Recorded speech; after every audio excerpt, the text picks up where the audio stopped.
Hey Tim, look at this. Needs work. Hey Tim, how about this? Still needs work. Darn it. How about this? Nice, high five.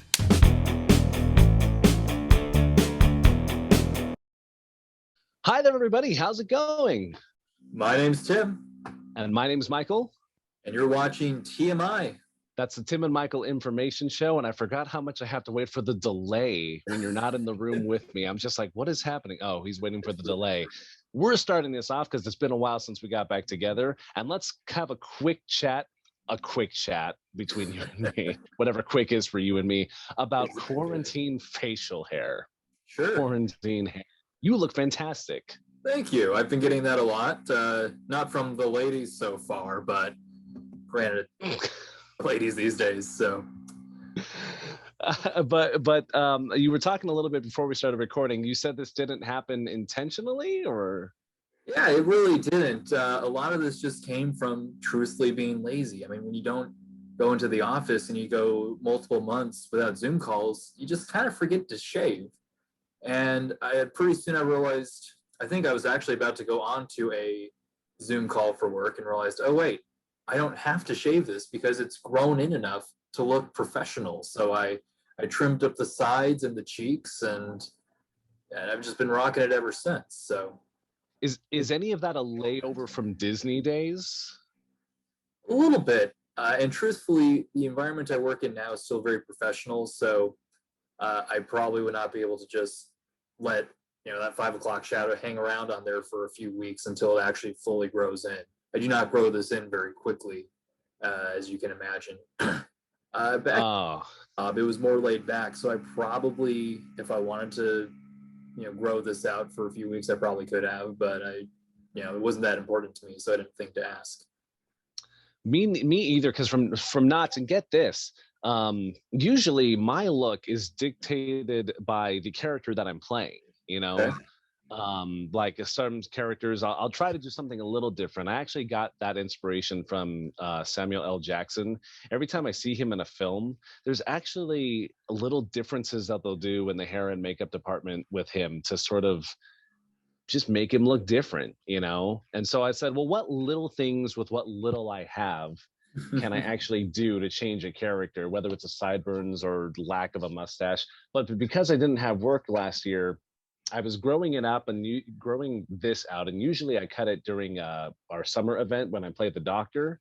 Okay. But then because I didn't have to shave, I said, I've never grown it out this long before. How far can I grow? And if you check out my Instagram, there's this devil looking guy. My TikTok has that profile photo too, currently anyway, where I got this like hair product and twisted it off to like a little devil little point, Oh my God. And I mean, I put like horns on and eye makeup and contacts, but I'd never been able to do that before. But the reason I did it that day is because the next day I was going back to work for a short time and I was supposed to be a toy soldier. And then I shaved it off completely just so that I'm getting rid of this. And it felt very liberating to just get rid of it. But then I also remembered, well, I'm under a mask anyway, so it's not like anybody would have seen it. But I would have known and I would have felt it. And the other thing I wanted to chat with you about is you mentioned something really interesting that you say you still work at a professional setting. Right. When I started at Knott's Berry Farm, once upon a time, the guy who was in charge of entertainment then was getting on me rather rudely, might I add, too, because there's a way to say things. He's not there anymore, so it's fine. But he made a comment about my hair getting long, and he didn't do it in a very nice way either. And so eventually, what I did is I auditioned for the Bandits, and I could keep the hair long for that character. We went from that 2005 to now. We're talking about 16 years later. To not only do I see my ride operators, at least a year ago before we closed, not only do I see my ride operators and my games people and the rest of my employees in the park, guys with long hair, but also people with colored hair is allowed now, And within a decade and a half, that's a pretty cool transition to have, because it wasn't allowed. There's always going to be what's professional, right? Like there's another TikToker that I just started following, and I'm so new to TikTok, and so I can't remember all the people's names immediately. But she does these great acapella, Oh, you cool. know, songs, and Very if we figure it classy out, for we'll put a TikTok. description. Oh yeah, yeah.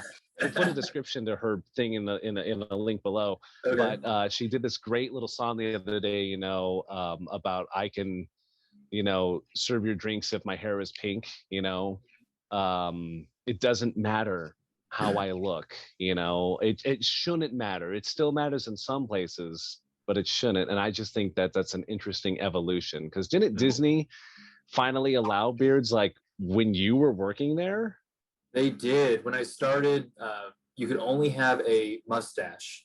You could not have anything down here. And even the mustache was relatively new, which I think perplexed some of the employees because they're like, well, had one his entire life. So why can't we look like the man that the company's named for?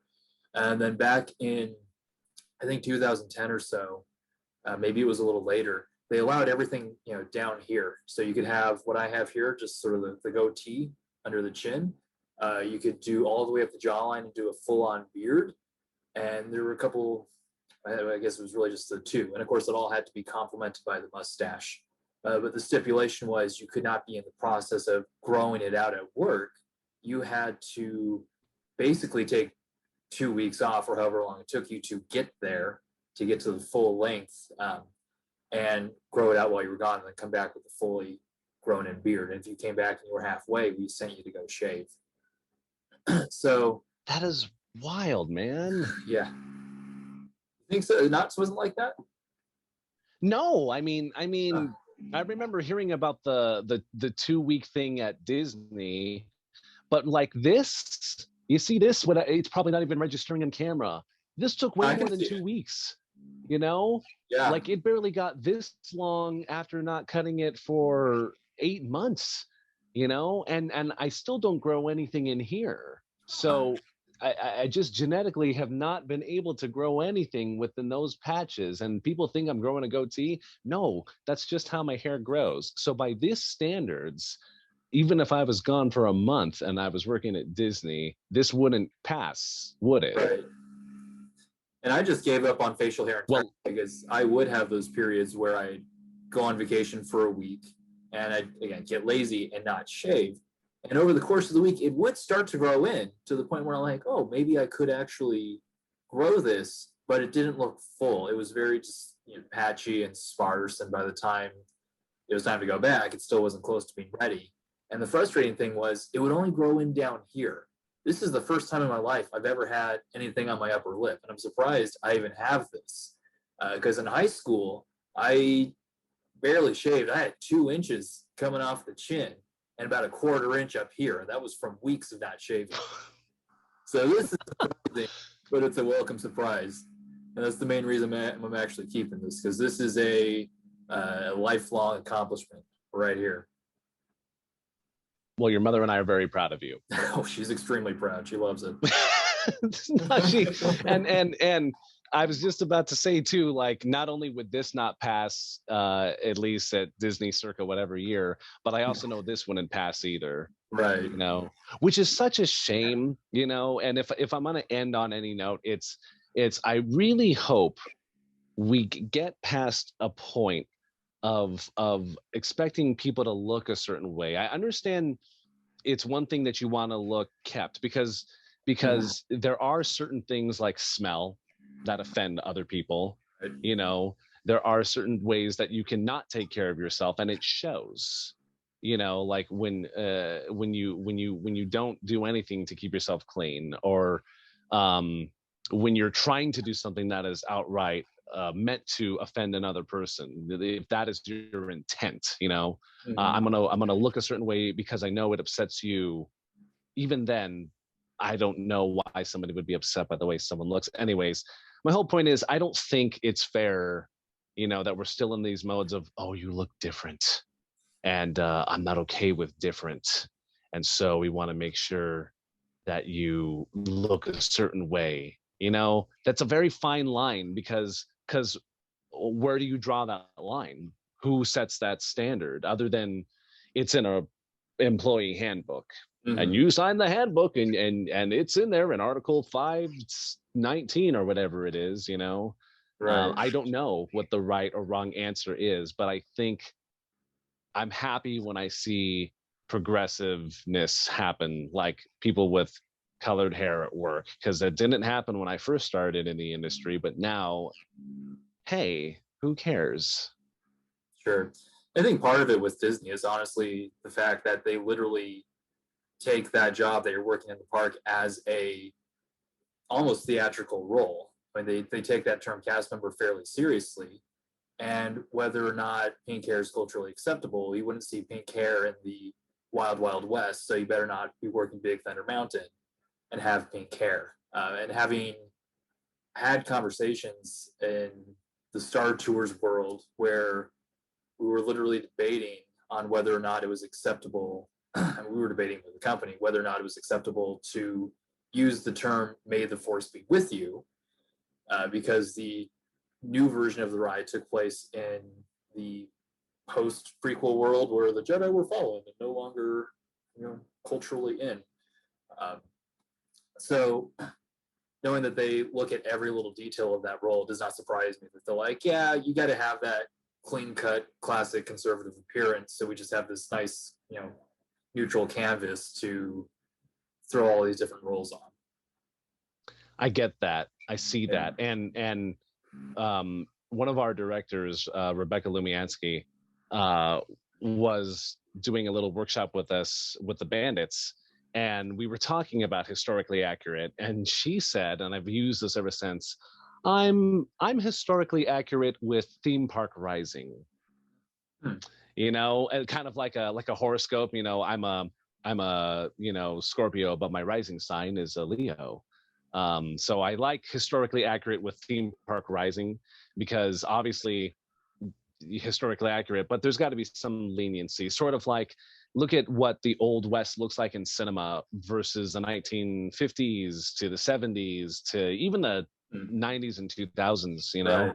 I mean, there's always a little bit of a different tweak on it that gives it that look, but that's a whole other discussion. So yeah, the playing the role is interesting, and I don't know. I'm glad that we get to look how we get to look nowadays, and I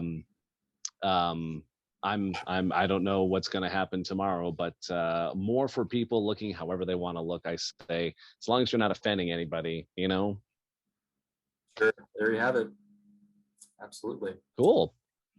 All right. Well, that's our harebrained talk for the day. Right, sir. That's the name of the episode now, the harebrained episode. The harebrained episode. All right. Well, if you guys have been watching, thanks for watching us, and I will talk to you again very soon, Tim. All right. Likewise.